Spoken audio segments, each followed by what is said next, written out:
Hello everyone. Here now part 3 of my series called Cowspiracy. I've got the website open. If you can afford it, go to their website and download the movie for $4.95 US or buy the DVD for 20. If you can't afford it, here now the uncut version without comments. You just have to tolerate my picture downstairs here, and I will shut up, and we can discuss about the movie in the comments later. I think it's better you get the information and draw your own conclusions, and hopefully get good information from them.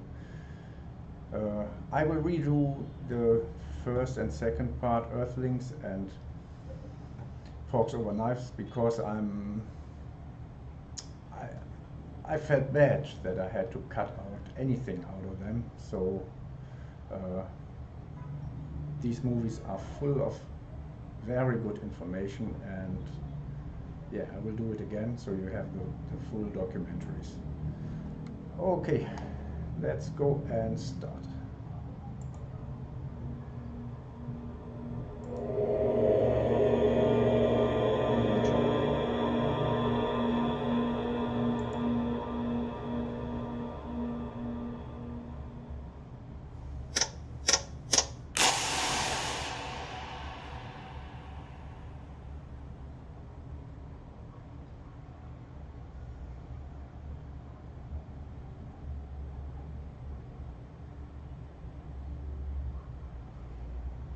You know, the world's climate scientists tell us that the highest safe level of emissions would be around 350 parts per million of carbon dioxide, greenhouse gases in the atmosphere. We're already at 400. They tell us that the sort of safest we could hope to do without having perilous implications as far as drought, famine, human conflict, major species extinction would be about a 2 degrees Celsius increase in temperature. We're rapidly approaching that, and with all the built-in carbon dioxide that's already in the atmosphere, we're easily going to exceed that. So on our watch, we are facing the next major extinction of species on the Earth that we haven't seen since the time of the dinosaurs disappearing. You know, when whole countries go underwater because of sea level rise, when whole countries find that there's so much drought that they can't feed their population, and as a result they need to desperately migrate to another country or invade another country, I mean, we're going to have climate wars in the future. And what about livestock and animal agriculture? Well, what about it? I mean,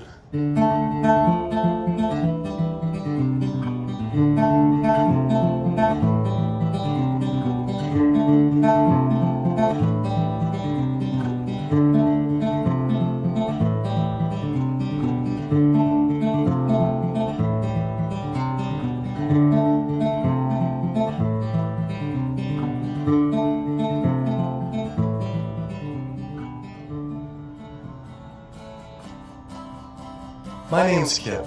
This is me. I had a cliche US American childhood. My mom was a teacher, my dad was in the military, and I have one sister. I played all the sports growing up, but I always loved the outdoors and camping. Life was simple, not a care in the world.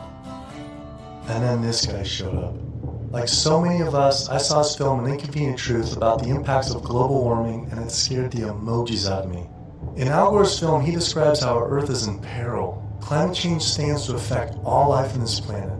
From monster storms, raging wildfires, record droughts, ice caps melting, acidification of the oceans, to entire countries going underwater. That could all be caused by humans' demands on the Earth. With scientists warning unless we take drastic measures to correct our environmental footprint, our time on this planet may be limited to only 50 more years. I wanted to do everything I could to help. I made up my mind right then and there to change how I lived and to do whatever I possibly could to find a way for all of us to live together, in balance with the planet sustainably forever. I started to do all the things Al told us to do. I became an OCE, Obsessive Compulsive Environmentalist. I separated the trash and recycling, I composted, changed all the light bulbs, took short showers, turned the water off when I brushed my teeth, turned off lights when leaving a room, and rode my bike instead of driving everywhere. But as the years went by, it seemed as if things were getting worse. I had to wonder, with all the continuing ecological crisis facing the planet, even if every single one of us adopted these conservation habits, was this really going to be enough to save the world? It just seemed that there was something more to the story. I thought I was doing everything I could to help the planet. But then, with one friend's post, everything changed. The post sent me to a report online published by the United Nations stating that cows produce more greenhouse gases than the entire transportation sector. This means that raising cattle produces more greenhouse gases than all cars, trucks, trains, boats, planes combined. 13% compared to 18% for livestock. This is because cows produce a substantial amount of methane from their digestive process. Methane gas from livestock is 25 to 100 times more destructive than carbon dioxide from vehicles. Here I've been riding my bike everywhere to help reduce emissions, but it turns out there's more to climate change than just fossil fuels. I started doing more research. The UN, along with other agencies, reported that not only did livestock play a major role in global warming, it is also the leading cause of resource consumption and environmental degradation destroying the planet today. How is it possible I wasn't aware of this? I thought this information would be plastered everywhere in the environmental community.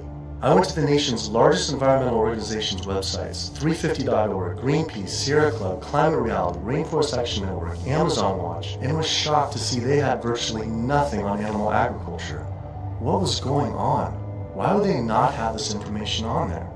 It seemed the main focus for many of these groups was natural gas and oil production, with fracking being the latest hot issue due to water usage and contamination. Hydraulic fracturing for natural gas uses an incredible amount of water. A staggering 100 billion gallons of water is used every year in the United States. But when I compare this with animal agriculture, raising livestock just in the US consumes 34 trillion gallons of water. And it turns out the methane emissions from both industries are nearly equal. Living in California, a state plagued by drought and water shortages, water use is a major concern for many of us. The average Californian uses about 1,500 gallons per person per day. About half of that is related to the consumption of meat and dairy products. So meat and dairy products are incredibly water intensive, in part because the animals are using very water intensive grains. That's what they eat. And so all of the water embedded in the grain and that the animal eats essentially is considered part of the virtual water footprint of that product. I found out that 1/4 pound hamburger requires over 660 gallons of water to produce. Here I've been taking these short showers trying to save water, and to find out just eating one hamburger is the equivalent of showering 2 entire months. So much attention is given to lowering our home water use, yet domestic water use is only 5% of what is consumed in the US versus 55% for animal agriculture. That's because it takes upwards of 2,500 gallons of water to produce 1 pound of beef. I went on the government's Department of Water Resources' Save Our Water campaign, where it outlines behavior changes to help conserve our water, like using low-flow shower heads, efficient toilets, water-saving appliances, and fix leaky faucets and sprinkler heads, but nothing about animal agriculture. When I added up all the government's recommendations, I was saving 47 gallons a day, but still, that's not even close to the 660 gallons of water for just one burger. I wanted to see if I could somehow talk with the government about this. Just calling to see if we could schedule an interview. Yeah, that would be good. What does your schedule look like this afternoon or tomorrow afternoon? Tomorrow afternoon could be good. For the urban environment, there are a lot of things that can be done. Indoor, using low-flow shower heads, low-flow faucets, efficient toilets, efficient water using appliances. All those are really good areas that can help quite a lot. But the biggest water savings is from outdoors. We have to be mindful of the way we use water. We have to use it as efficiently as possible. We have to protect its quality, and we have to be good stewards of the environment that depend on water. And checking the sprinklers. A lot of time we get a lot of leaks and broken sprinklers and things like that that wastes water. And those are the areas that there's a lot of room for conservation. It kept on coming up. A lot was of animal agriculture. Can you comment on that at all, about how much that plays a role in water consumption and pollution?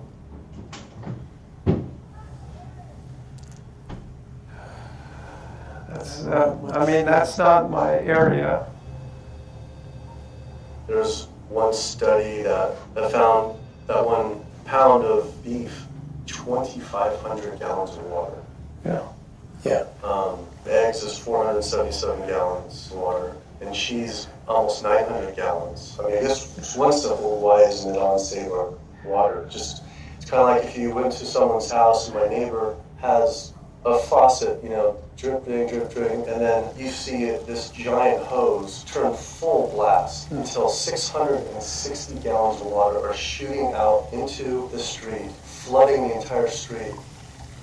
I think I would say, hey, you know, turn that off, please. It seems like it's a huge thing that we could be doing by far more than anything else.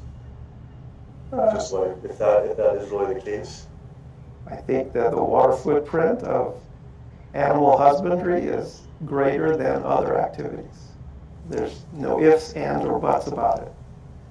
That would be really powerful, just rather than waiting until we're in a drought. You know, what do you think about just starting now and whoever's in charge of the Save Our Water, hey, let's start encouraging people to eat less meat now, because these studies are coming out.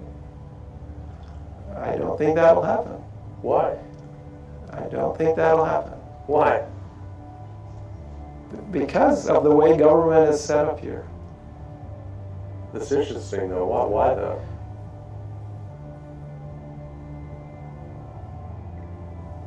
One is water management, and the other one is behavior change. Behavior of taking showers and not watering your lawn and doing all that, that's behavior.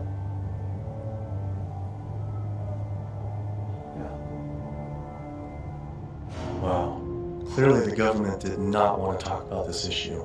Their inability to answer, along with the environmental organization's silence on the topic of animal agriculture, made it seem something more was going on. I started doing more investigating on the impacts of livestock and found out the situation was actually worse than I had thought.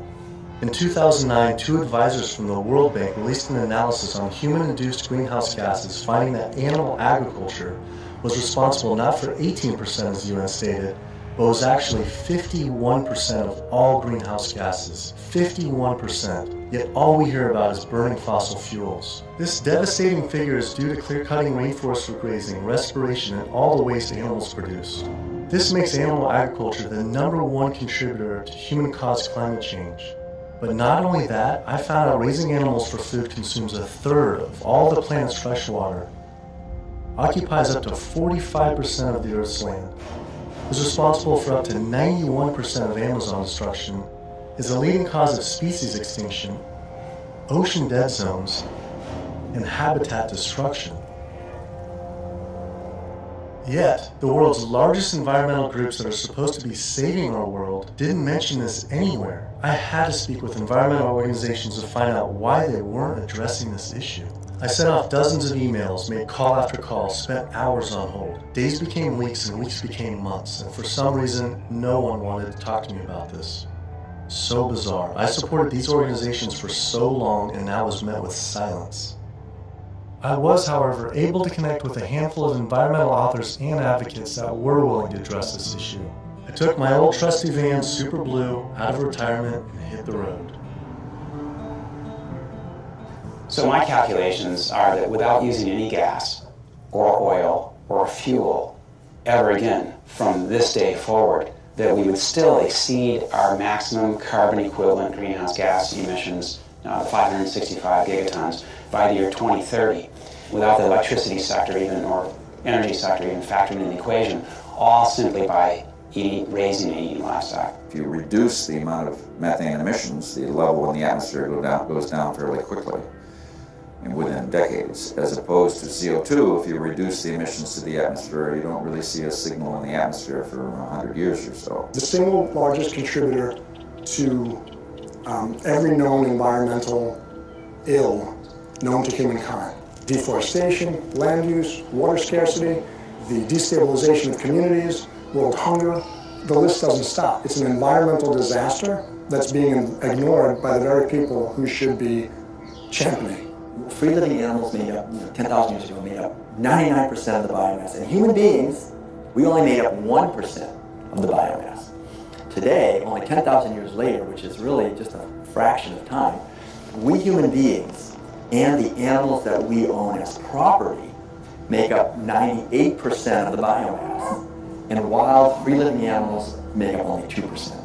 We've basically completely stolen the world, the earth, from free-living animals to use for ourselves and our cows and pigs and chickens and factory farmed fish. And the oceans have been even more devastated. Concerned researchers of the loss of species agree that the primary cause of loss of species on our Earth that we're witnessing is due to overgrazing and habitat loss from livestock production on land, and by overfishing, which I call fishing, in our oceans. And we're in the middle of the largest mass extinction of species in 65 million years. The rainforest is being cut down at the rate of an acre per second. And the driving force behind all of this is animal agriculture, cutting down the forest to graze animals and to grow soybeans. Genetically engineered soybeans to feed to cows and pigs and chickens and factory farmed fish. 91% of the loss of rainforest in the Amazon area thus far to date, 91% that's been destroyed is due to raising livestock. The leading cause of environmental destruction is animal agriculture.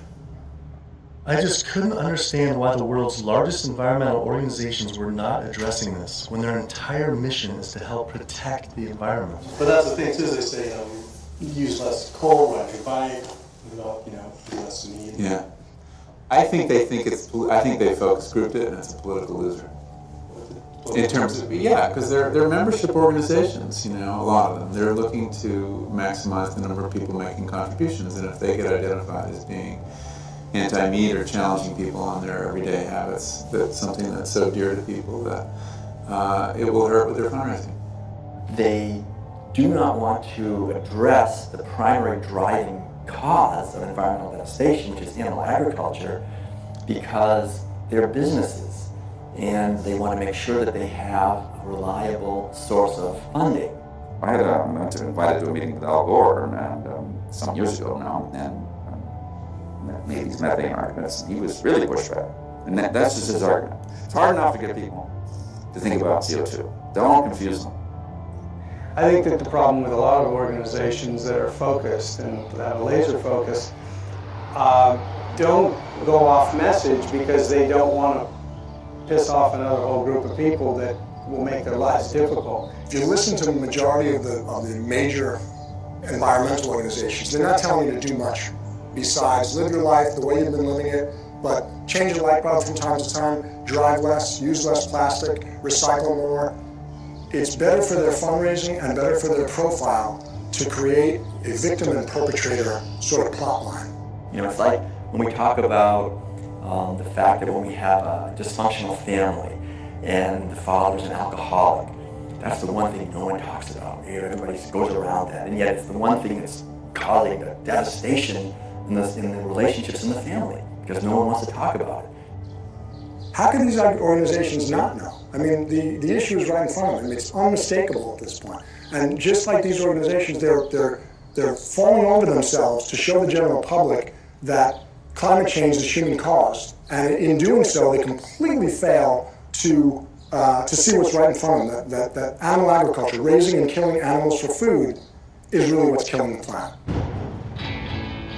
That was it. No more emails, no more phone calls. I had enough. I realized if I wanted answers, I would have to go to these organizations' headquarters in person.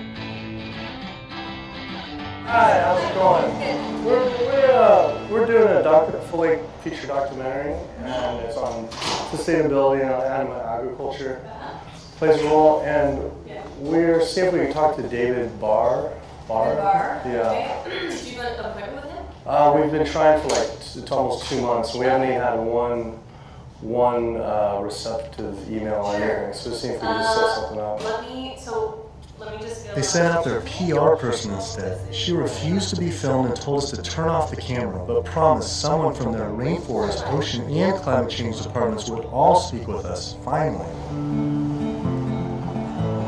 Next stop was to give Sierra Club a visit. Turns out they were a bit more receptive to me showing up at their doorstep. Hey, how's it going? With the climate change, what's the leading cause of that? Well, it's basically burning too many fossil fuels. So coal, natural gas, oil, tar sands, oil shale, all these new exotic fuels that are kind of hybrids between them. But that's basically what is loading up the atmosphere. So we have this greenhouse effect where the heat is getting trapped and the temperatures are soaring at a rate that has never existed in the history of the Earth. And what about livestock and animal agriculture? Well, what about it? I mean, we'll do just research. A couple of the UN report says it's more. Livestock accounts for more than all transportation put together. A recent 2009 World Watch report, livestock causes 51% of all greenhouse gas emissions. Yeah, well, it is a big issue, and we need to address that as well.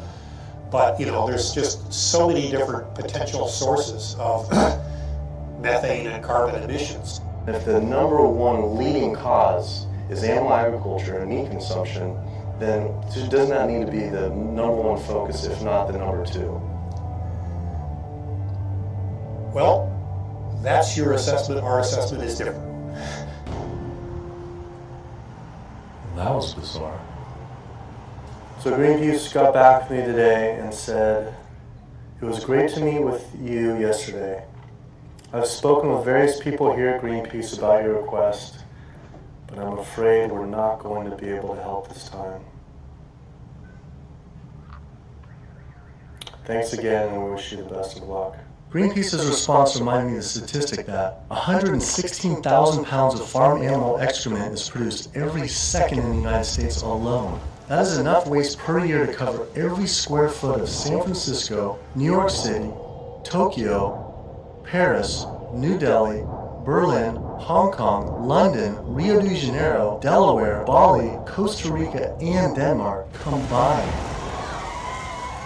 Livestock operations on land has caused created more than 500 nitrogen-flooded dead zones around the world in our oceans, comprise more than 95,000 square miles of areas completely devoid of life. So any meaningful discussion about the state of our oceans has to always begin by frank discussions about land-based animal agriculture, which is not what our conservation groups, Oceana being the largest one in the world right now, the most influential, as well as others, it's not what is at the apex of their discussions. I went on my favorite ocean protection organization's website, Surfrider Foundation, to see what they were doing about this. Mostly what I found were campaigns about plastic bags and trash, but nothing about animal agriculture. What is the number one coastal water quality issue polluter? A lot of it, it's actually, we call it the toxic cocktail, because it really is this sort of diffuse source. So it's, heavy metal from tires and brakes and cars, heavy metals. It is these herbicides and pesticides. So it's really it's kind of picking up the everything we leave on the ground and collecting it together and pushing it out into the ocean. So it's hard to actually target one thing. When we're doing our research on this particular one, runoff, and it's kind of increasingly as we're interviewing more and more people, it keeps coming up. The animal agriculture as being, we read animal agriculture as being the number one water polluter, considerably by more than any other. Yeah, that's interesting. I think, I guess it depends on the regions that you focus on, like the urban areas, which is sort of like where we are here in Southern California. We don't see that because there's not a lot of sort of agricultural farms, but if you look in the mid-Atlantic, sort of Maryland, Virginia, North Carolina, that region, I know there's a lot of poultry farms and a lot of hog farms, and it's a huge waste issue. I was surprised that not only did they not focus on farm runoff, but they also didn't mention any campaigns about how our oceans are in near collapse. The UN reported that 3/4 of the world's fisheries are overexploited, fully exploited, or significantly depleted due to overfishing.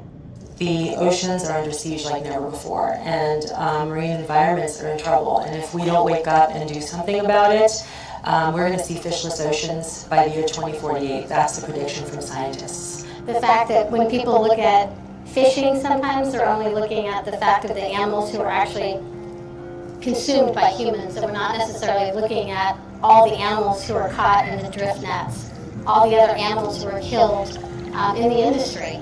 And when you look at even the shrimping industry has done a lot to devastate the planet as well in terms of breaking down natural barriers that we have to protect the islands. We're at over 28 billion animals were pulled out of the ocean last year. They're not ever given a chance to recover. They can't recover. They don't multiply that quickly. They don't, they don't come back. We're not giving them an opportunity. The oceans are in complete collapse. The large fish species are nearing extinction. The way fishing is done today to feed the demand for 90 million tons of fish is primarily through massive fish nets. For every single pound of fish caught, there is up to 5 pounds of untargeted species trapped, such as dolphins, whales, sea turtles, and sharks, known as bykill.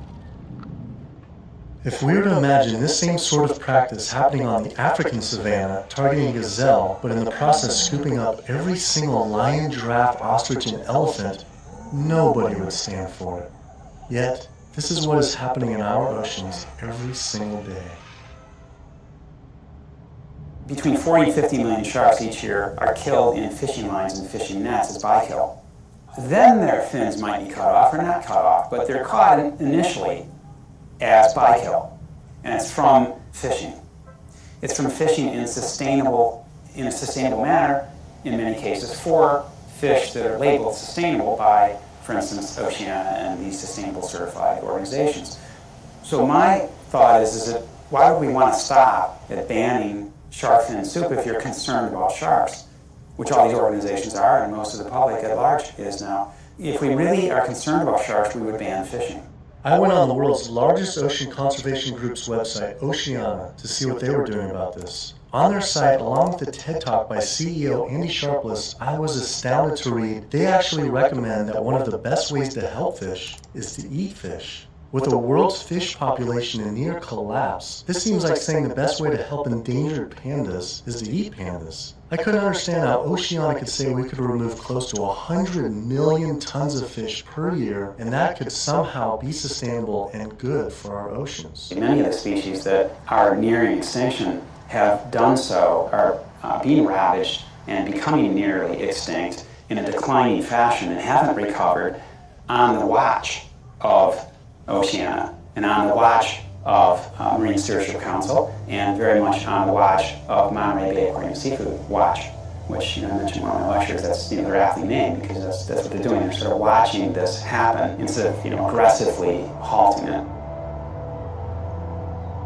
I mean, according to the United Nations Food and Agriculture Organization, roughly 3/4 of all the fisheries out there are either fully exploited or overexploited. So there's really not a whole lot of fish stocks out there that you might consider at healthy levels for the ecosystem.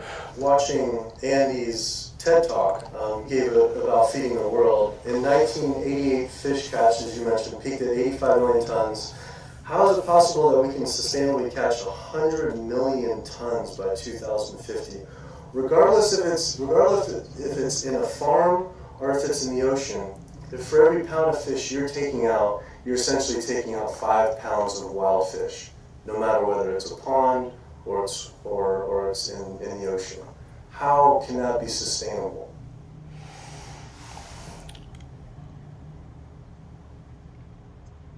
The ultimate question, right, is that there is a tremendous amount of natural production that is basically coming out of the oceans all the time. So we have a massive amount of upwelling from our ocean conveyor belt that's bringing up ancient 1,000-year-old nutrients, and our ecosystems are turning that into fish. yes, they're eating each other, and you're losing some of that production every step up in the food chain, but you get more every year. You can fish and take some out, and next year there will be more.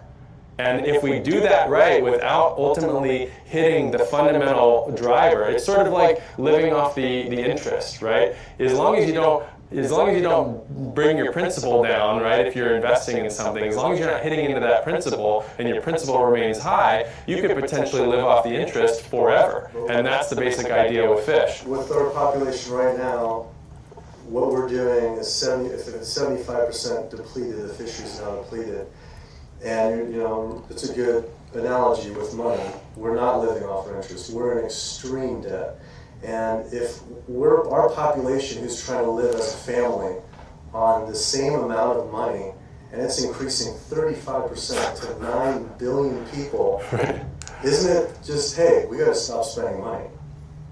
Yeah. We have to stop eating fish. Well, if you could bring the principle back. Fishing of any type is depleting not only the species, but you get into this serial depletion where one fish species will be minimized and the fishing industry for that fishery will move on to the next species. And it's called serial depletion, aptly named. And in the process, so the fish are being lost, not only the species is being lost, but the next in line is being lost, and then the mechanism is still extremely destructive. So they're losing the fish species, but it needs to be kept in mind they're also destroying habitat. I think they came up with this term, sustainable fishing, to make ourselves feel good about eating fish and continuing to take fish out of the oceans, when in fact really it's Sea Shepherd's position that there is no such thing as sustainable fishing. Seafood is not a protein source for a sustainable protein source for the feeding of the planet, or the people on the planet. It's just not. People don't want to hear it because that makes them feel like they have to take action, they have to stop doing something, and a lot of people don't want to, and people don't want to, they don't want to put it out there because it's uncomfortable. They don't want to propose to tell people what to do, but we're at a point where we all have to be cognizant and we have to realize and we have to take an action. Our founder, Captain Watson, likes to say, if the oceans die, we die. That's not a tagline, that's the truth. Perhaps the only other ecosystem that is being destroyed at such a rapid rate are the world's rainforests. Our global rainforests are essentially the planet's lungs. They breathe in CO2 and exhale oxygen. An acre of rainforest is cleared every second, and the leading cause is to graze animals and grow their feed crops. That is essentially an entire football field cleared every single second. And it is estimated that every day, close to 100 plant, animal, and insect species are lost due to rainforest destruction.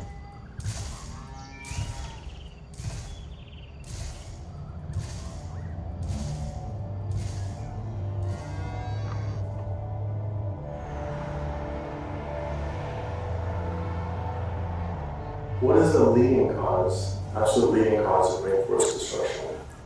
Human intervention into rainforest is the leading cause. And so it's either for logging or it's for agribusiness. And that's when you're looking at the top global drivers, it will vary a bit by the rainforest that you're talking about. But the way that we're choosing to use these natural resources on a large industrial scale is the leading driver. When I went on Rainforest Action Network's website, I couldn't believe I didn't see anything about cattle. But I did see they had a large campaign against palm oil. Palm oil plantations are causing tremendous deforestation in Indonesian rainforest. It is estimated that palm oil is responsible for 26 million acres being cleared. Though, compared to livestock and their feed crops, they were responsible for 136 million acres of rainforest lost to date. But on their website, I was shocked to find cattle was not included as one of their 4 main key issues. Instead, they focused on palm, pulp and paper, coal, and tar sands. How could they not have the leading cause of rainforest destruction? I had to wonder, why focus on fossil fuels and not cattle? Is it more fossil fuels or is it more animal agriculture? I don't know why we would ever do a one or the other. I'm just wondering, what more is it? I don't necessarily know what it is. Could the executive director of one of the world's largest rainforest protection groups honestly not know what was going on? Or even worse, were they hiding it on purpose? And if so, why? I immediately went to Amazon Watch to see if they would say what the leading cause of rainforest destruction truly is. The most biologically and culturally diverse place on the planet is under massive attack right now. The Amazon rainforest itself could be gone in the matter of the next 10 years. What is the leading cause of rainforest destruction? The leading cause of rainforest destruction, I would say, well, just to put it in the context of what Amazon Watch works on, there's many drivers of deforestation, as we call them. Many different reasons and ways that rainforests are destroyed. The ones that cause the most damage or are the most widespread are mega projects, such as oil and gas pipelines, such as mining projects, such as mega dam projects. We're not talking about... I felt like I was going in circles with all these groups, as if I were stuck in some strange Cowspiracy twilight zone where no one could talk about cows. I couldn't believe these organizations just wouldn't say what the leading cause of rainforest destruction truly is. I had to ask one more time.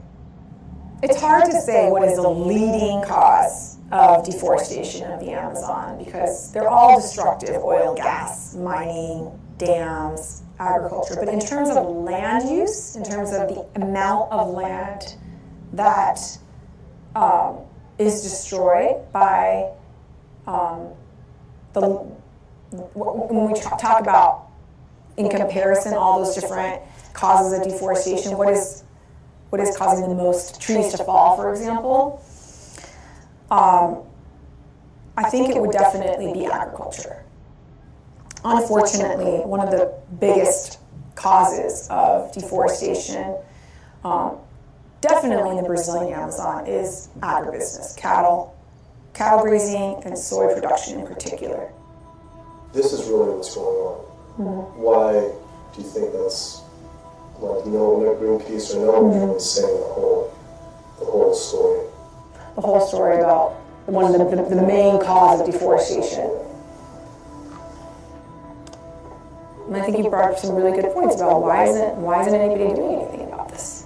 And I think in Brazil in particular, I think when we look at what happened after the forest code was passed, and people who were standing up against the lobbyists and the interests, the special interests, the cattle industry, the agribusiness industry, what was happening to them? A lot of people who were speaking out got killed. And if you look at, say Carlos, you look at Claudia, there's people who are putting themselves out there and saying, cattle ranching, is destroying the Amazon. A lot of those people who are really putting themselves out there, and look at Dorothy Stain, the nun who lived out in Pará, who was killed. A lot of people will speak up. A lot of people just keep their mouths shut because they don't want to be the next one with the bullet to their head. Sister Dorothy Stain was a U.S.-born nun living in the heart of the Brazilian rainforest. Her life's work was to protect the Amazon. She spoke out openly against the destruction of rainforests and cattle ranching for years. Walking home one night, she was brutally gunned down at point-blank range by a hired gun from the cattle industry.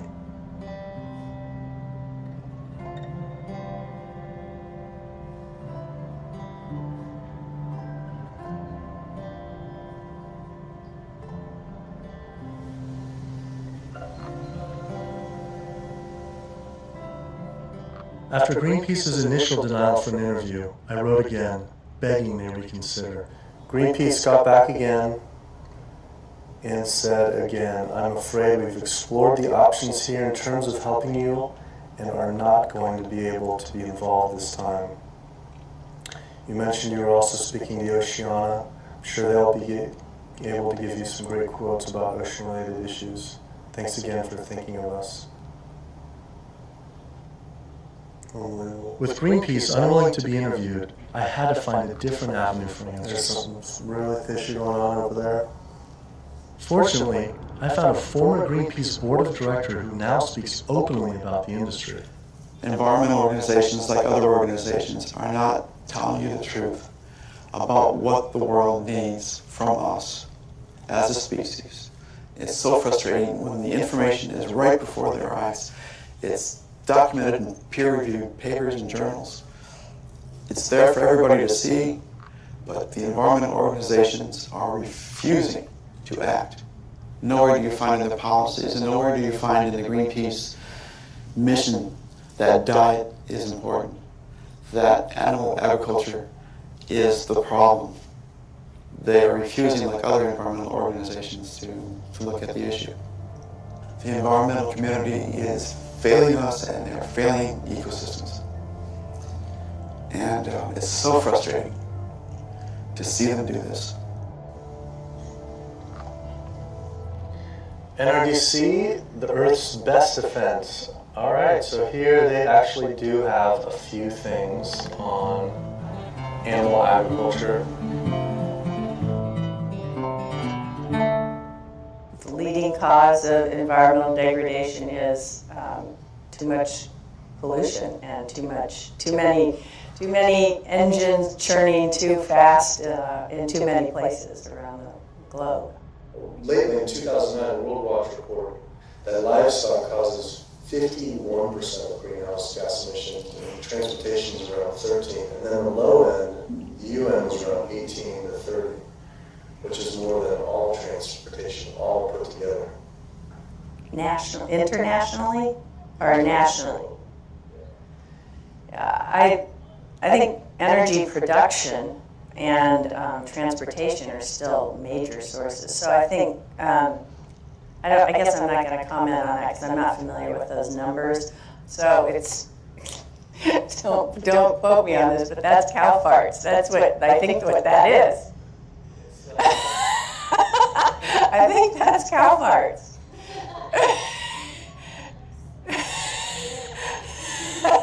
Well, that's part of the story. Methane production from cows and other livestock's flatulence is a major contributor, but mostly it is due to deforestation and the waste they produce, which is 130 times more waste than the entire human population, virtually all without the benefit of any waste treatment. NRDC absolutely, as I said, has a big food program. In fact, we just, every year we do the Growing Green Awards, and we recognize food innovators. And this last year, one of the awardees was a sustainable pork producer, actually, that doesn't use any antibiotics, and also the antibiotic use that industrial food production in the United States uses right now. So, we're giving the majority of antibiotics in the United States are administered to healthy livestock. I wanted to visit one of these sustainable farms. I found the Market Guard grass-fed beef farm on the lush, misty California coast.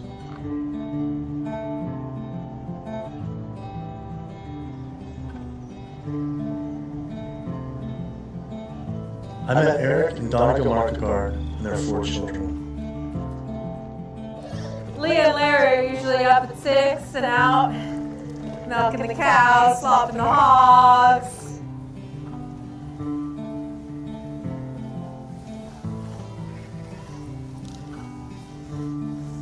Altogether, we graze about 4,500 acres, and this is our home ranch, and this is 952 acres of that.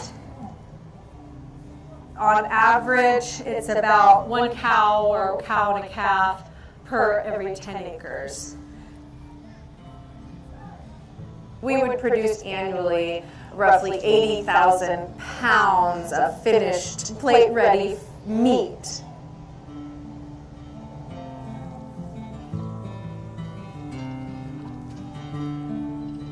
We keep about 10 pigs in roughly a 50-acre area, and we move them around in 10-acre pastures.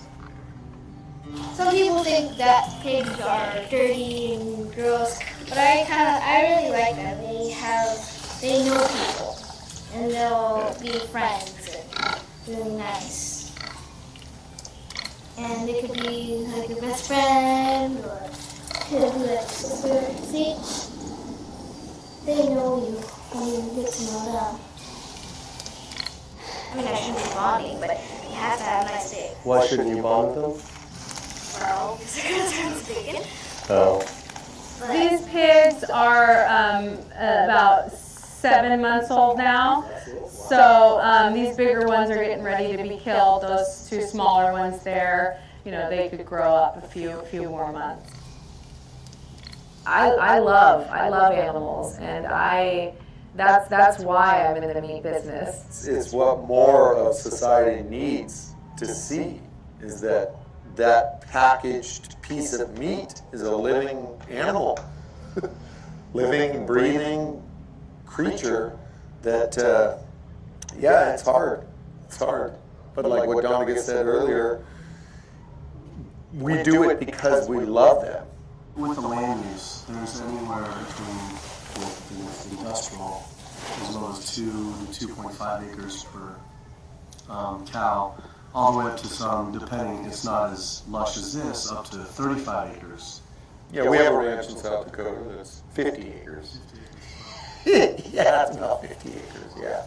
And why is that? Same thing, it was just farmed and robbed of all the nitrogen, you know. The It's land also was abused, seasonal, and right? It's also seasonal. Is it possible, and is it practical for the whole world to, say, have grass-fed cattle? And like, say, Brazil, where, you know, 80%, suppose like 80% of the rainforest was destroyed for cattle. What are your thoughts on that? They shouldn't be eating beef. If their environment wasn't designed to raise beef, then they shouldn't be eating it. Yeah. How do you offset the carbon footprint of livestock?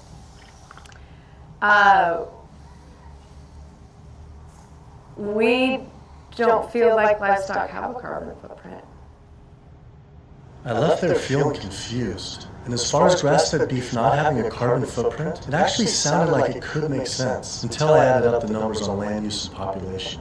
If we were to use the market garden model of raising animals, which requires 4,500 acres producing 80,000 pounds of meat, the average American eats 209 pounds of meat per year. If that was all grass-fed beef, only 382 people could be fed on the land. That equates to 11.7 acres per person times 314 million Americans, which equals 3.7 billion acres of grazing land.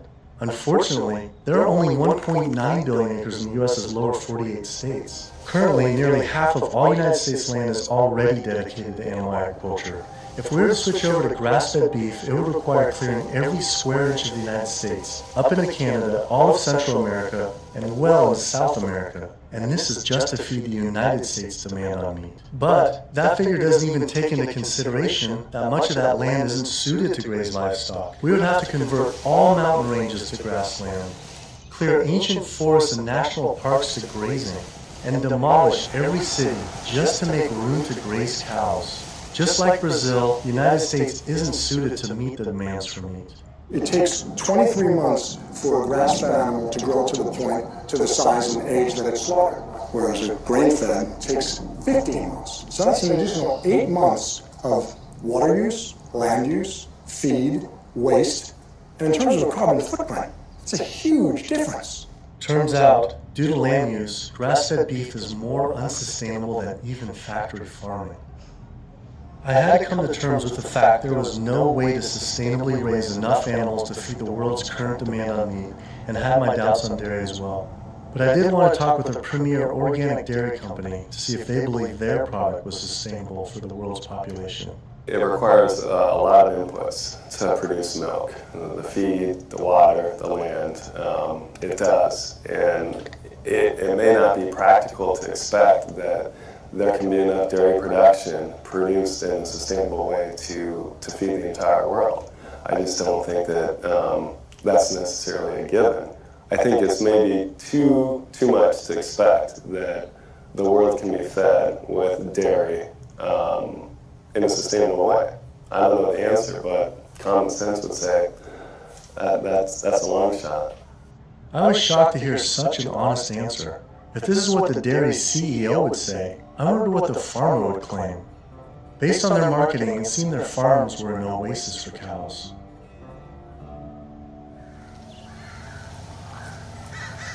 It was not what I expected.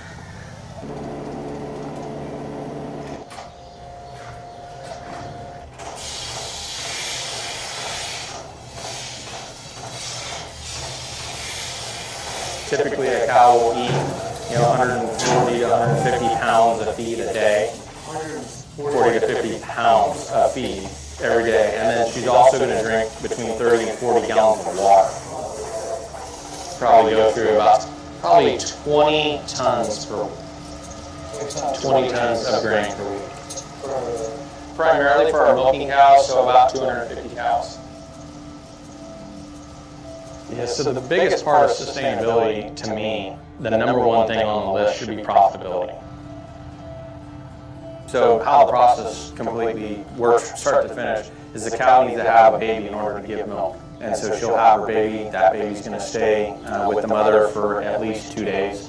And the babies will go off to our calf raising facility, so they have an individual hutch that they'll be raised in. Since we're a dairy, it's only the girl cows that give us milk. So the boys on typical dairies, they're sold off to beef raising facilities. But we do keep approximately half, and we raise them for 2 years and sell them as organic grass-fed beef. So all dairy cows eventually go to the beef industry? Mm-hmm. At some point in time, she's really going to drop off, and so you have to make a business decision at that point. Are you going to keep investing in her, to give milk, or are you going to sell her off again to another dairy or to into the beef industry?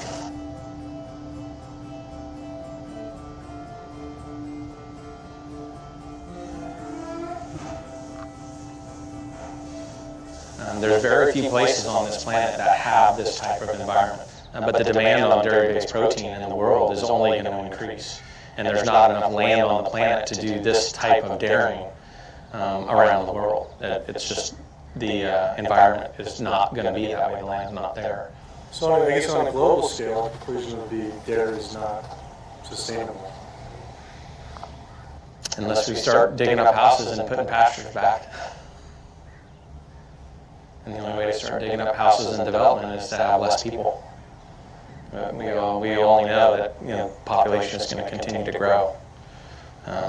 So that means more commercial dairying, I'm sure.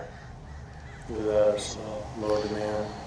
Yeah, or some other product's going to take its place. I mean, we see there's all sorts of soy milks and almond milk and a lot of other products that are coming out, and different blends. Where you take juices and proteins, and I think you'll see a lot more of that. He was right. How could cow's milk be sustainable? For when 1 gallon of milk, it takes upwards of 1,000 gallons of water to produce. Doing research on grass-fed livestock, I kept coming across the work of Alan Savory. Almost a third of the planet's land is becoming desert, with the vast majority due to livestock grazing. Savory claims that the best way to reverse this desertification is to actually graze more animals. This reminded me of Oceana saying the best way to help fish is to eat fish.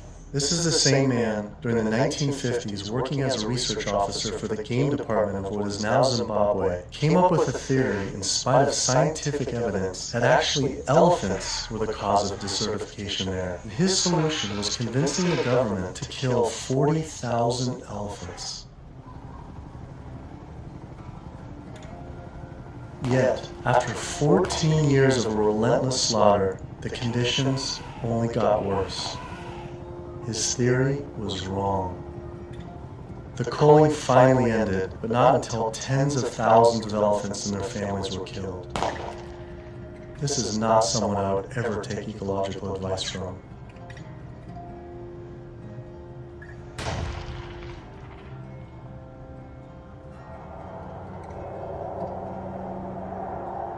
It turns out the cattle industry is having the same effect on wildlife in the United States. The government has been rounding up horses en masse, and we now have more wild horses and burros in government holding facilities, 50,000 wild horses and burros in government holding facilities than we have free on the range. Basically, you have ranchers who get to graze on our public lands for a fraction of the going rate. So they're getting like this huge tax subsidy. It's about 1/15 of the going rate. And what the Bureau of Land Management has to do is say how much forage and water is on the land, and then they divvy it up. They give so much to the cows, so much to wildlife, and so much to the wild horses and burros. And what we see is the lion's share of the forage and water is going to the livestock industry. And then they scapegoat the horses and burros and say, oh, there are too many horses and burros, let's remove them.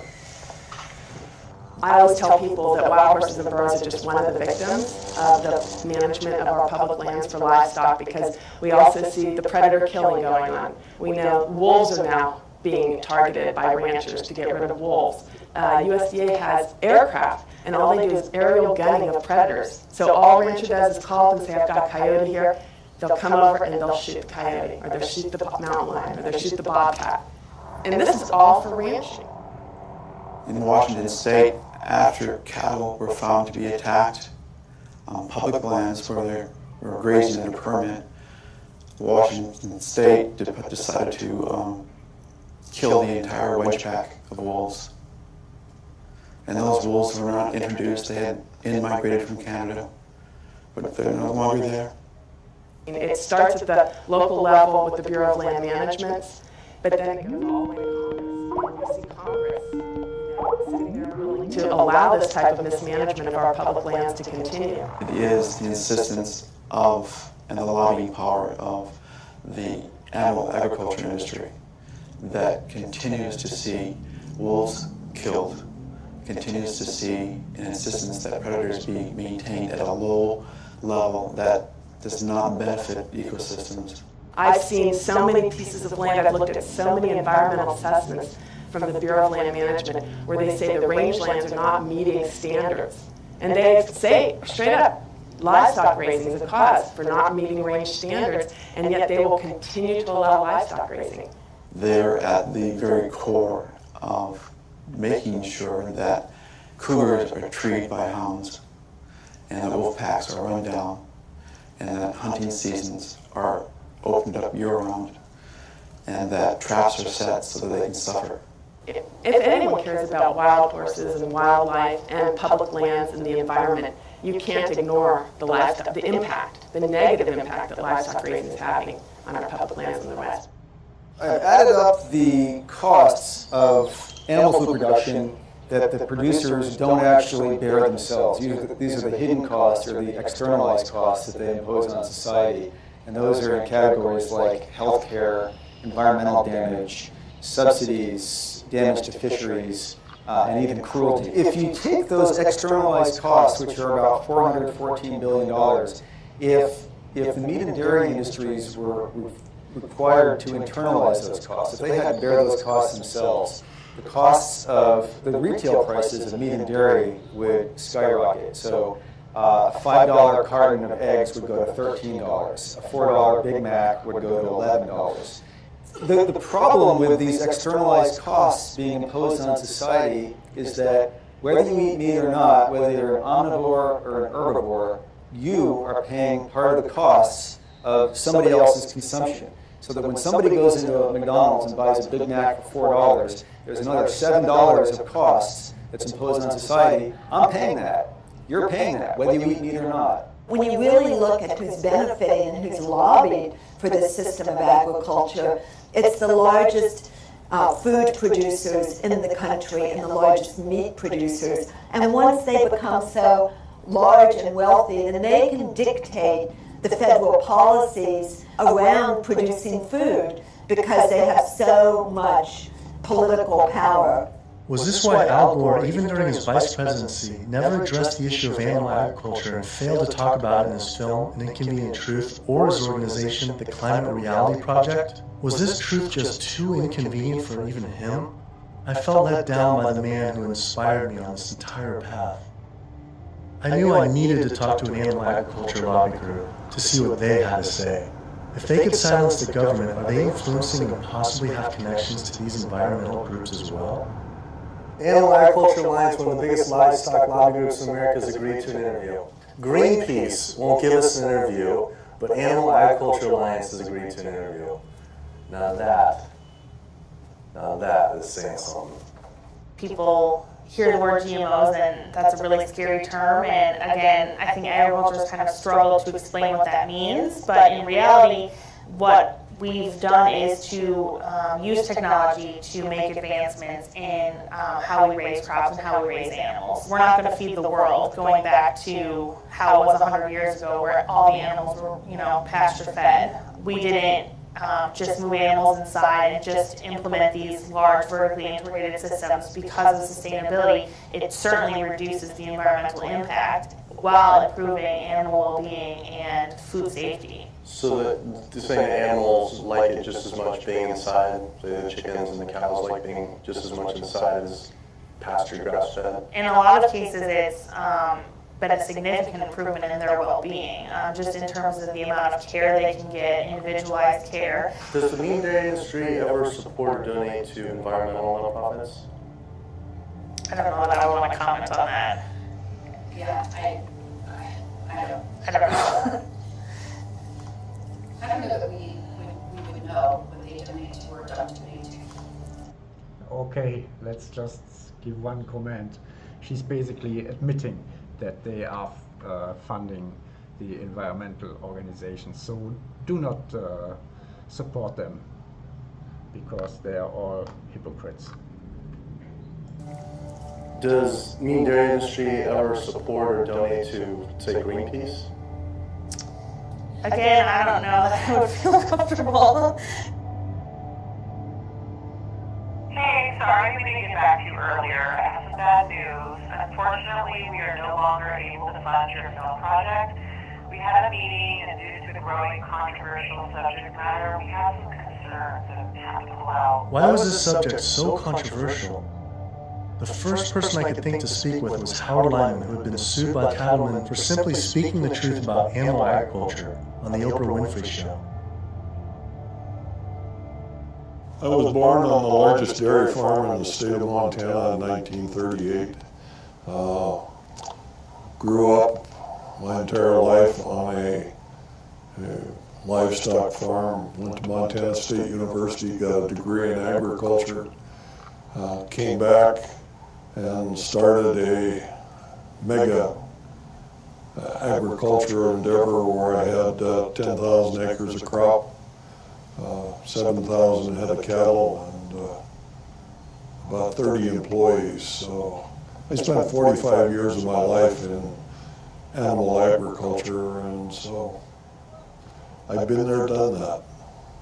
When I was on the Oprah show, we had the food disparagement law. Now, the food disparagement law, in my opinion, was unconstitutional, but what it basically said, that it was against the law to say something you knew to be false about a perishable commodity. I didn't say anything on the Oprah show I thought to be false. I went there and told the truth.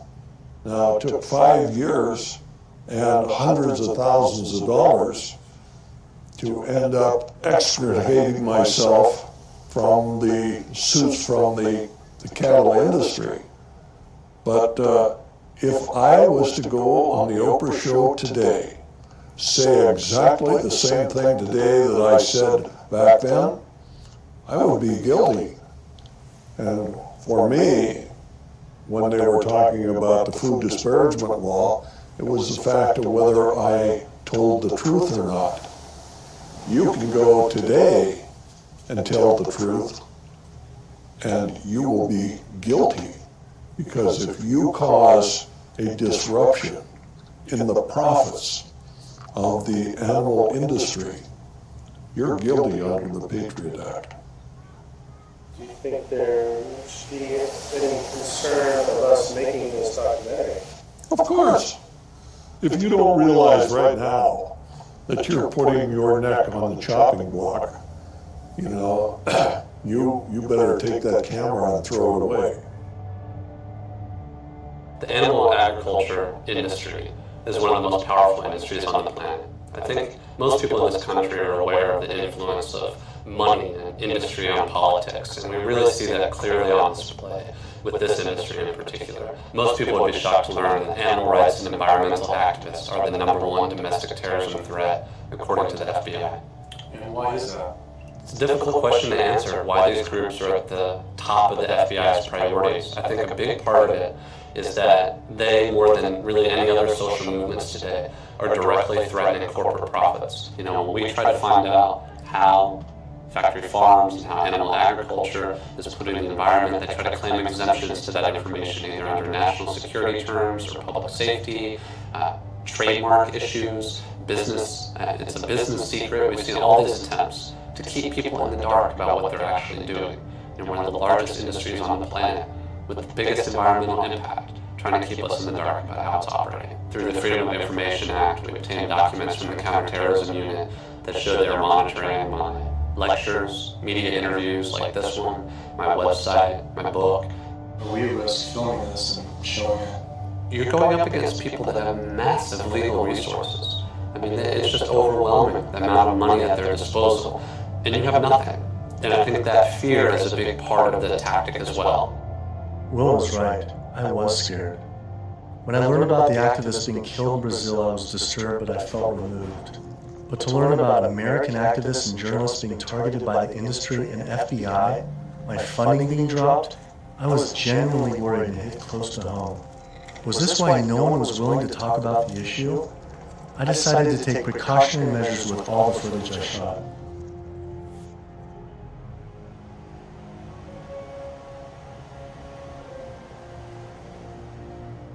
I was beyond frightened to imagine what could possibly happen if I pursued this subject any further. It seemed the only decision to make was to put down the cameras and walk away. But then, I realized this issue was way bigger than any personal concern I could ever have for myself. This was about all life on Earth hanging in the balance of our actions. Now you either live for something or die for nothing. And I actually had no choice all along. I decided then to surrender not to fear from the secret, but rather to a cause towards truth. I couldn't be like these environmental organizations and sit silently while the planet was being eaten alive right in front of our eyes. I had to stand up and continue on.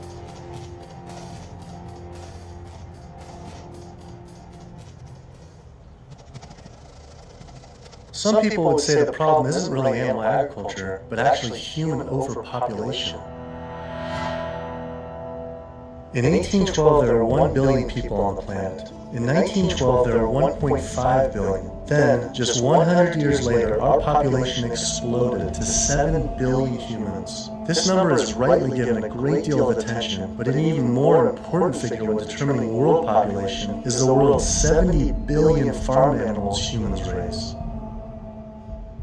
The human population drinks 5.2 billion gallons of water every day and eats 21 billion pounds of food. But just the world's 1.5 billion cows alone drink 45 billion gallons of water every day and eat 135 billion pounds of food. This isn't so much a human population issue, it's a human eating animals population issue. Environmental organizations not addressing this is like health organizations trying to stop lung cancer without addressing cigarette smoking. But instead of secondhand smoking, it's secondhand eating, which affects the entire planet. We're growing enough food right now in the world to feed between 12 and 15 billion people. We only have 7 billion people. We have roughly 1 billion people starving every single day.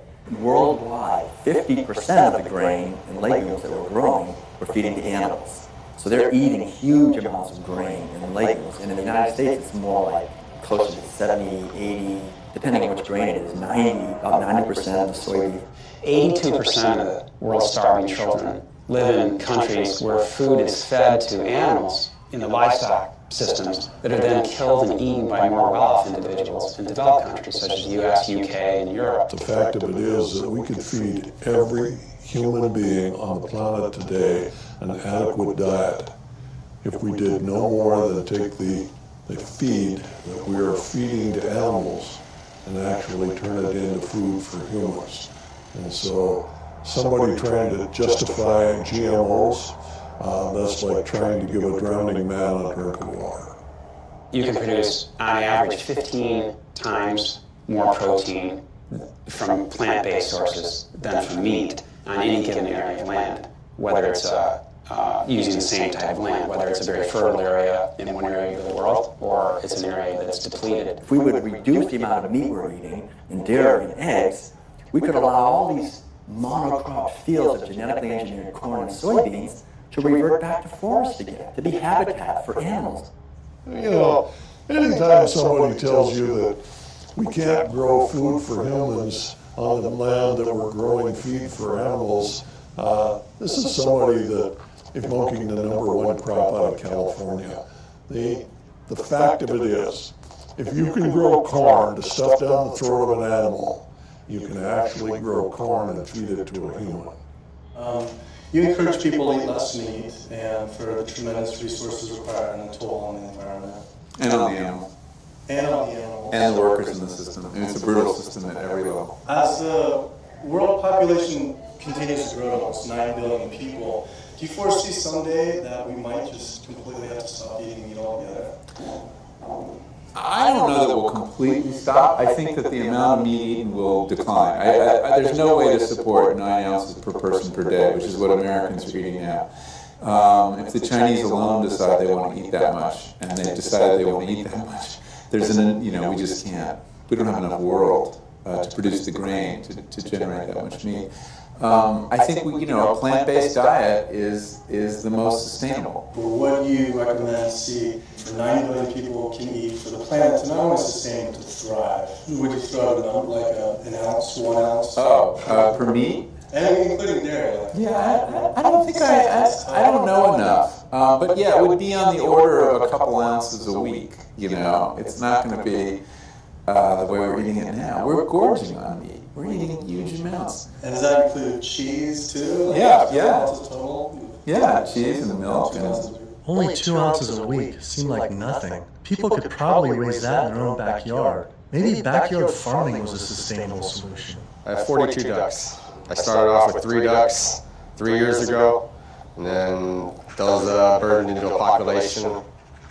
I buy a 75-pound bag of seed. That seed bag lasts me right now about 2 weeks. The ducks now that we're going to be culling are about 2 years old.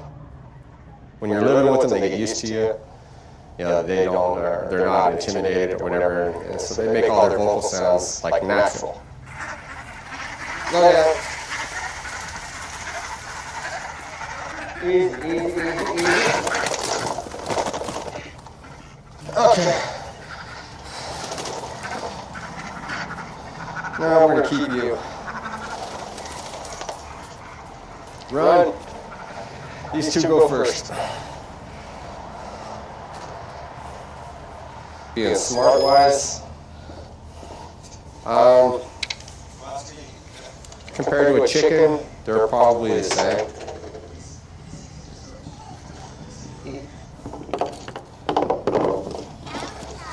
Yeah, he is.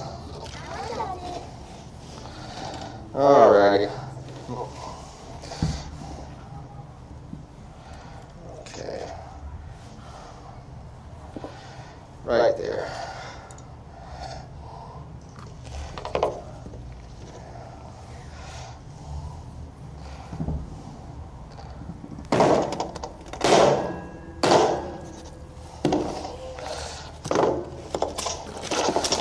That's going to be a little gruesome.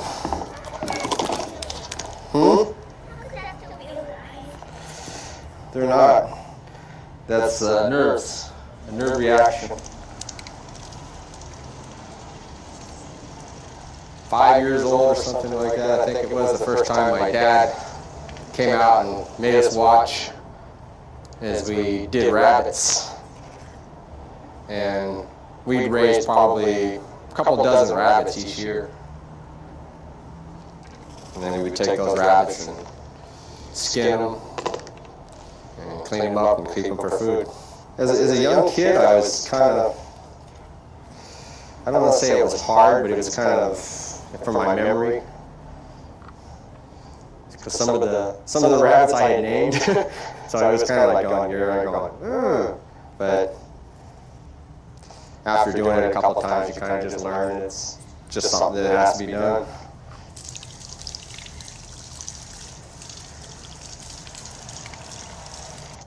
Not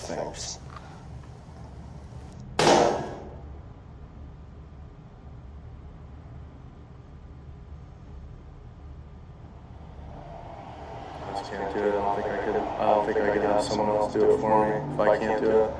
If I can't do it, I don't want someone else to do it for me.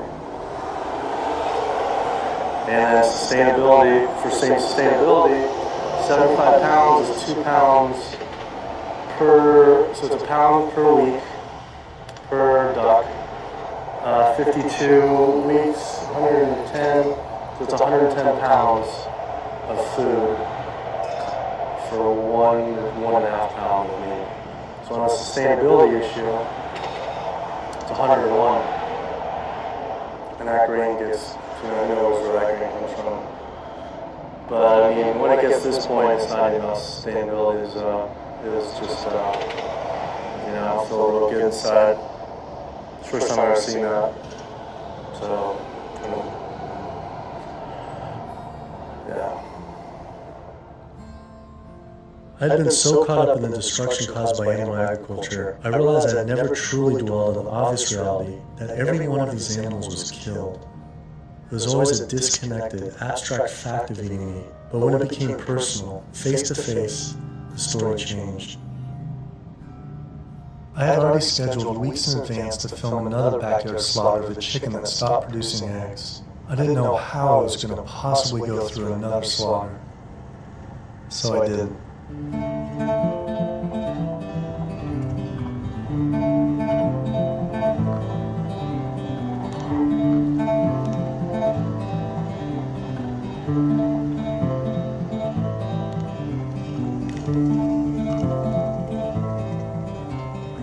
Animal Place is a farm animal sanctuary in Northern California that focuses on rescuing animals from the animal agriculture industry. A lot of people don't realize that meat breed chickens, like this guy behind us, they're generally slaughtered at about 42 days old, whereas chickens that are bred for egg production are killed when their productivity starts to decrease, when they start laying less eggs. And that generally happens about 18 months to 20 months. It doesn't matter if you buy caged eggs from hens on cage-free farms, or free-range farms, or pasture-based farms. Hi, Carol. It doesn't matter. It turns out there's a successful movement of sustainable animal alternative food producers based right here in California, funded by big names like Bill Gates and Biz Stone. When you imagine all those egg-laying hens eating all that soy and all that corn, you have an energy conversion ratio of about 38 to 1. Whereas alternatively, you can find plants. And you can grow those plants, and you can convert those plants into food. And the energy conversion ratio for the plants that we're using to replace the eggs is about 2 to 1, compared to 38 to 1 for eggs. So our explicit goal is to have the maximum amount of impact by creating this new model that makes the global egg industry entirely obsolete. We're making the Omega products and proving that we can make better tasting food that's great for you, and it takes 1/20th of the land and resources that dairy do.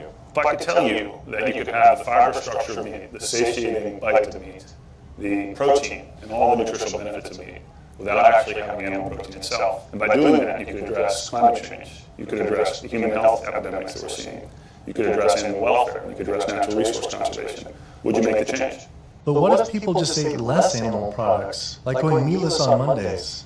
When you go meatless on Monday, if you ascribe to that campaign, you're essentially contributing to climate change, pollution, depletion of our planet's resources, and your own health, then on only 6 days of the week instead of 7. You're creating a false justification, clearly a false sense of justification for what you're doing on those other 6 days of the week. So in other words, we really shouldn't be resting on our laurels of what you do right, only 1/7 of the time. You can't be an environmentalist and eat animal products, period. Kid yourself if you want. If you want to feed your addiction, so be it. But don't call yourself an environmentalist. I knew I had to stop eating all animal products. I wanted to help the planet be sustainable, but I needed to sustain myself. I had doubts about being healthy and not eating meat, dairy, and eggs. All I knew was the standard American diet I grew up on. Is it even possible to be a healthy vegetarian or vegan? Is it possible to be a healthy vegetarian or vegan? I became vegan for, 32 years ago now, and I run several miles every day. I go biking 40, 50 miles to the countryside. I work long hours. I feel great. It's nice waking up in a light, trim body every day. And so many of my vegan friends and patients, are just, they're thriving since their transition to a vegan diet. So yes, and I've seen vegan moms go through healthy vegan pregnancies and deliver healthy vegan children and raise them into tall, full-size, intelligent vegan adults. And yes, certainly all the nutrients are there in the plant kingdom to do this. That is correct. Think anyone should be consuming dairy? I really don't.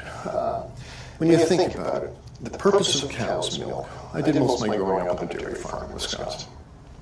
The purpose of cow's milk is to turn a 65-pound calf into a 400-pound cow as rapidly as possible. Cow's milk is baby calf growth fluid. That's what this stuff is. Everything in that white liquid, the hormones, the lipids, the protein, the sodium, the growth factors, the IGF, every one of those is meant to blow that calf up to a great big cow. It wouldn't be there. And whether you pour it on your cereal as a liquid, whether you clot it into yogurt, whether you it into cheese, whether you freeze it into ice cream, it's baby calf growth fluid. And women eat it, and it stimulates their tissues, and it gives women breast lumps, it makes the uterus get big, and they get fibroids, and they bleed, and they get hysterectomies, and they need mammograms, and gives guys man boobs. This is, cow's milk is the lactation secretions of a large bovine mammal who just had a baby. It's for baby calves. I tell my patients, go look in the mirror. Do you have big ears? Do you have a tail? Are you a baby calf?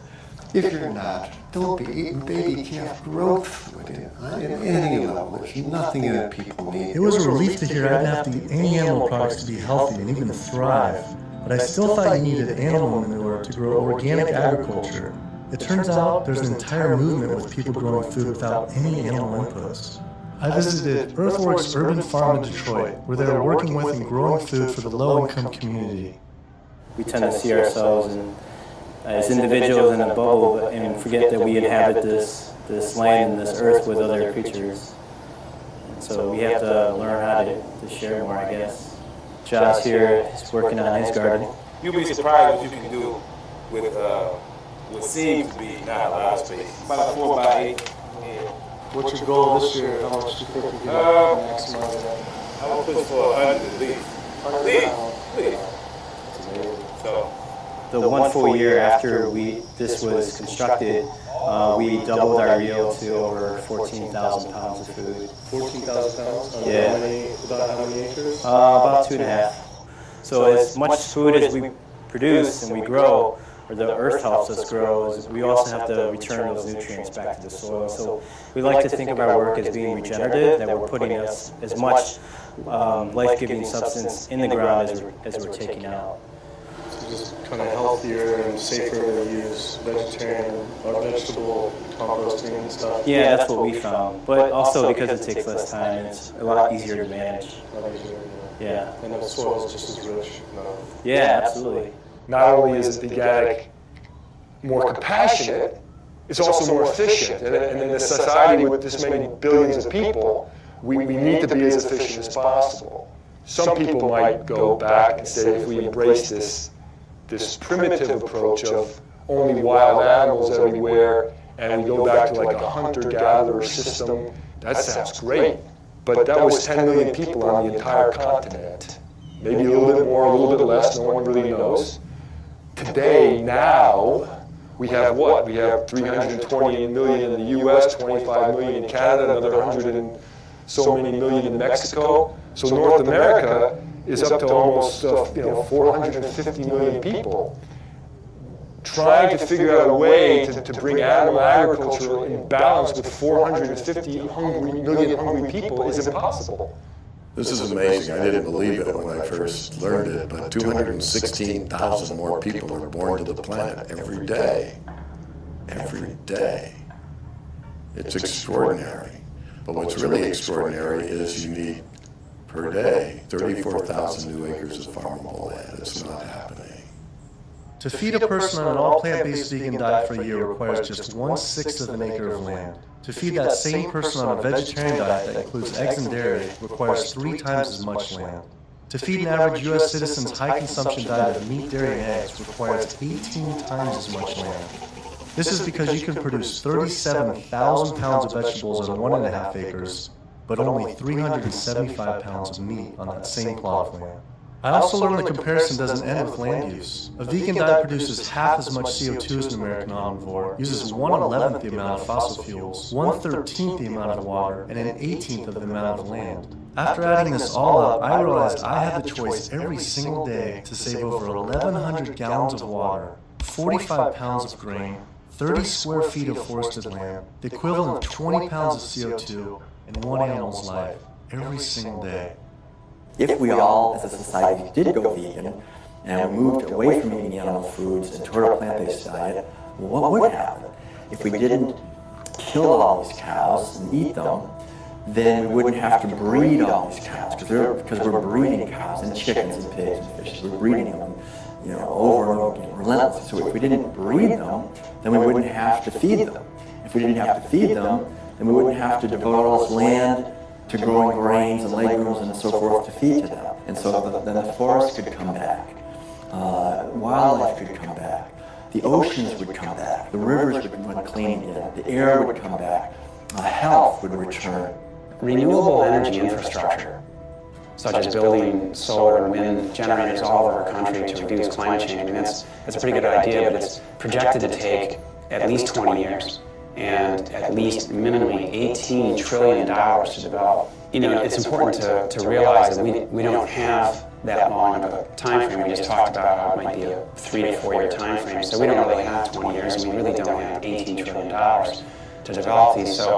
So another solution to climate change, we could stop eating animals.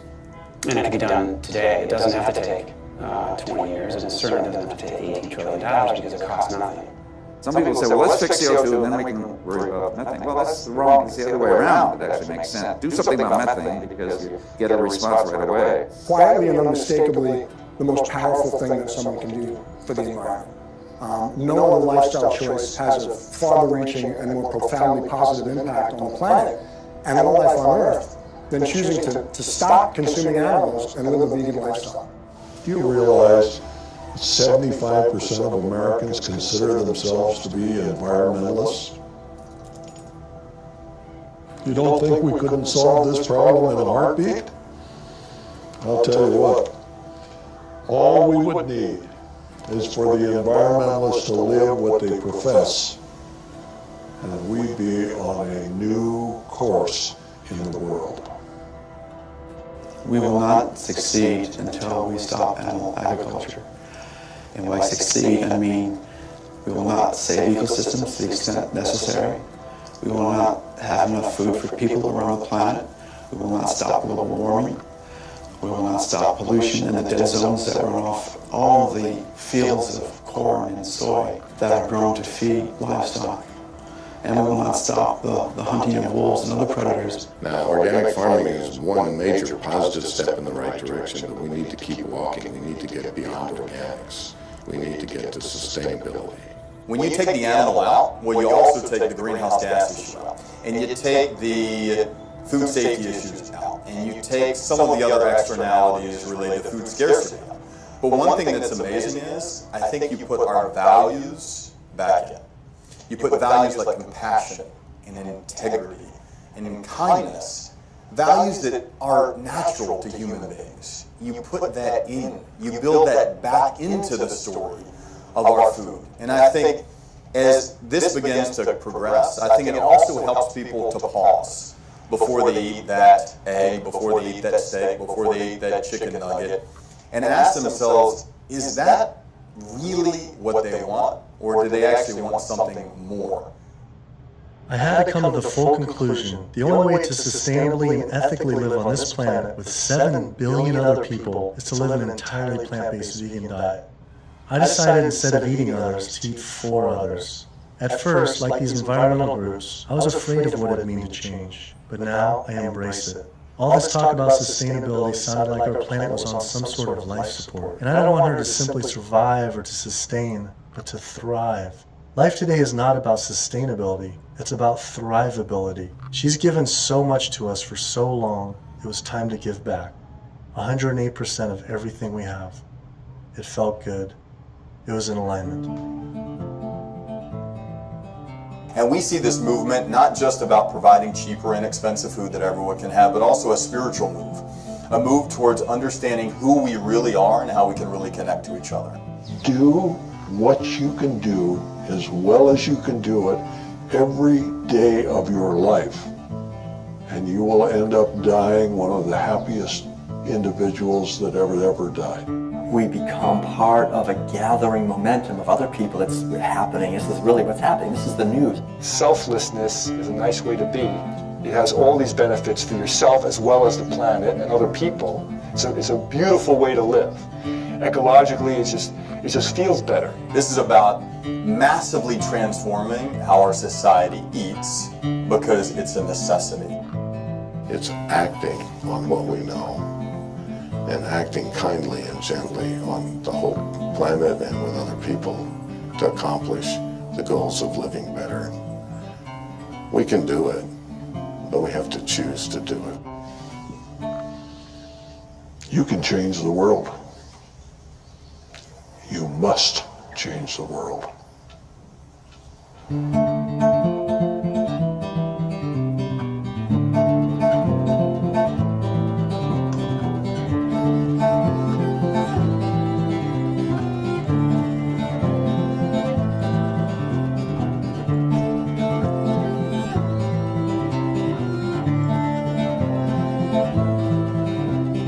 Okay, hope you enjoyed it and hope you will change